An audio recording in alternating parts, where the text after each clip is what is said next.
Okie pokey weirdos, I'm Rev, and let's talk about Star Trek. Did Cardassians ever have tails? Should they? Is there any kind of lore behind this concept? And why don't we see them with tails in the show if that was the original plan? My personal explanation for this concept is heavily based on the costume design, so welcome to my world of fandom and cosplay shenaniganery.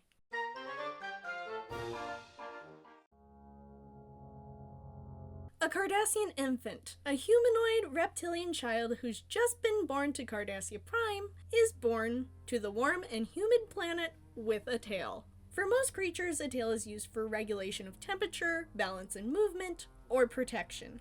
For Cardassians, thanks to their variety of technological advances, there are few events or experiences that would make it necessary to have a tail.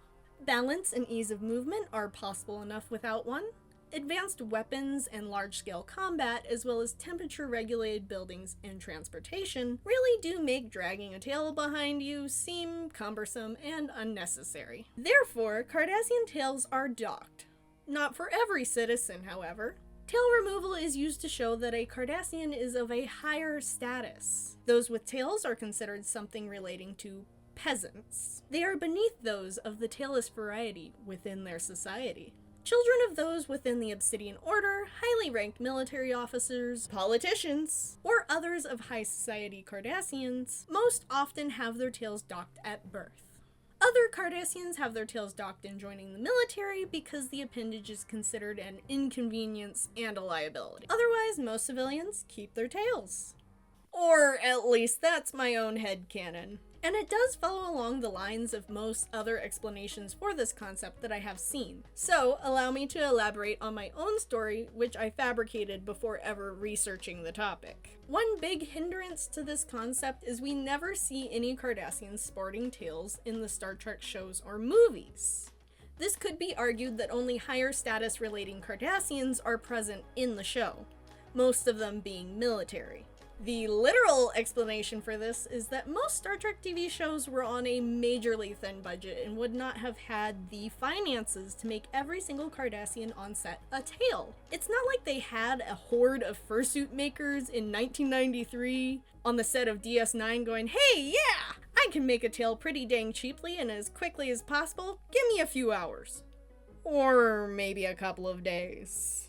But there's also the matter of the creators of the show would be wanting the tails to look realistic, and most fursuit designs that are more quickly done are in a cartoon style. A realistic design of a tail would take much more time to create, therefore time and money was not on the show's side. Creating tails for their reptilian race was going to be pretty low on the list of things that could realistically get done. However, most civilian clothing that you see for Cardassians is designed in a way that would accommodate for a tail. This is partially due to the fact that they were reusing a lot of Garrick's costumes for other Cardassians milling around due to the budget limits. If we take a look, most of his upper body wear is flared in the back, or is at least loosely fitted below the waist. Another option for why this is in-universe would be that while the tails were gone from their everyday experiences, the old clothing design stuck around as a nod to the past.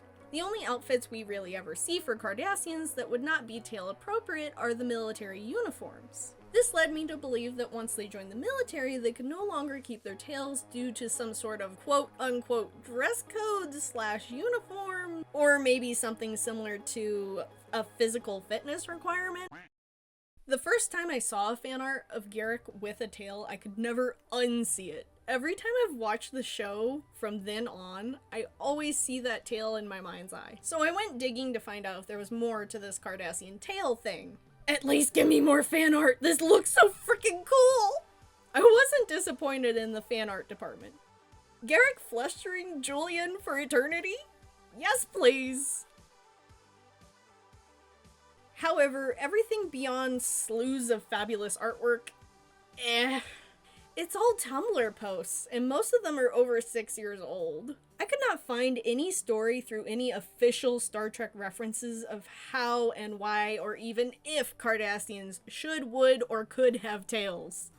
The majority of what I can find about Kardashian Tails are fellow fans theorizing and sharing ideas along with their fan art. So let's take a gander at some of these ideas I've found from others online. Also, feel free to share your Cardassian Tale stories down in the comments below to help build on the unofficial lore behind this concept, because there's really not much. Multiple Tumblr posts I found had this to say, and I quote, "All proper Cardassian infants have their tails amputated, which is why we've yet to see a tailed Cardassian on the show. Cardassians view their tailed kind as beasts, much like humans view apes. On Cardassian Prime, killing a tailed Cardassian is no different than shooting a wild animal."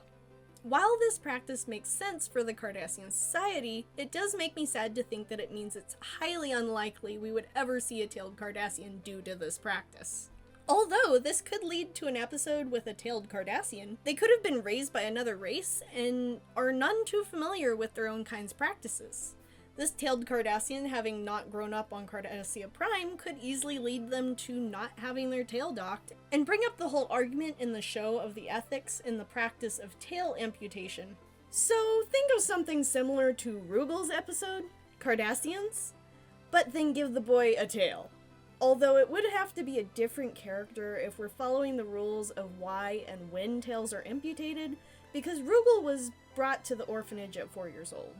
Another explanation claims that, like some breeds of lizards, Cardassians drop their tails in traumatizing situations. Some breeds of lizards drop their tails when attacked by a predator as a defense tactic to allow them to get away with little to no injury. However, not all lizards grow their tails back after dropping them in self-defense, so this could very easily apply to Cardassians. Cardassian children would likely lose their tails around adolescence due to bullying or the regular traumatizing experiences birthed from simply living on Cardassia. And if that isn't distressing enough for you, joining the Cardassian military should do it. This could also easily tie into the tail docking concept, because if the tails are dropped so readily and never grow back, what's the point in keeping one? This concept also allows for the fun idea I mentioned previously of having that one-tailed Cardassian walking around the station, using them as a segue into debating the ethics of the Cardassian military and their society in general, to take some stabs at our own reality.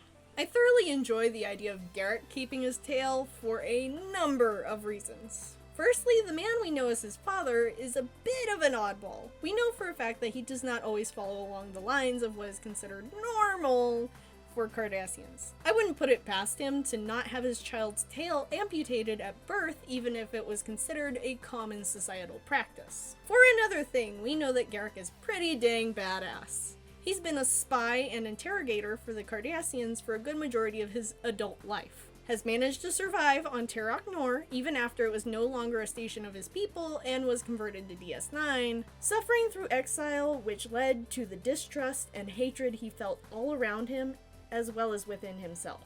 And even if his addiction came from a place of desperation for pain relief, dude, I get it, he went a decent amount of time without anyone noticing his addiction, having been able to manage the pain and suffering on his own up until near death.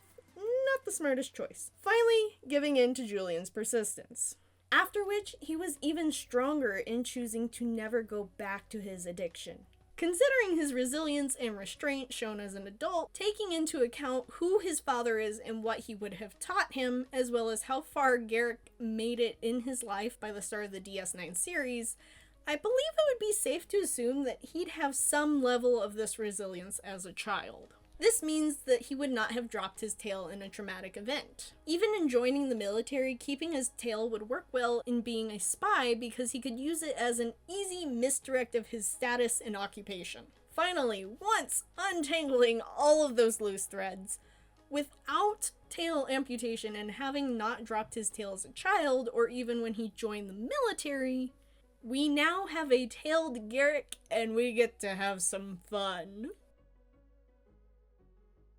For most animals, tails help display their emotions, and the difference with Garrick in this would be that he's trained himself not to give away anything. Everything is calculated and precise. This includes the movements in his tail. However, his guard is down more often around Julian, which means we would see more emotion come through his tail in front of the Doctor. Now, having spent his whole life with his tail and being the resourceful creature that he is, Garak would have developed some serious dexterity in his tail to be able to have it perform a variety of tasks. I'm thinking something like the level of dexterity and usage Blitz has with his tail in Hell of a Boss, using it mostly to grab support or control things, or using it as a weapon. While doing my research for this, I did study up a bit on crocodiles because I believe this is the reptile most closely related to Cardassians. An interesting fact that came out of this research is that crocodiles will sometimes use their tails to bitch slap prey or each other. And after I read that, all I could think was, yep, that's Garak. And that's where I've come to with this concept of Cardassians having tails. Please do leave any other further concepts or elaborations on the ones I've mentioned in the comments for our collective of Trekkies. Most often, I make costume-related content, and we also have some fandom-related chats like this one, so please remember those subs, comms, thumbs, and a ding. I would be ever so grateful if you did. I do make costume commissions, so you can take a look at my website for that information. Check out Patreon or Ko-fi to follow along with any costume builds or watch videos that are about concepts or fandoms that might be a little too spicy for YouTube. Everything is linked below in the description. And welcome to the madness.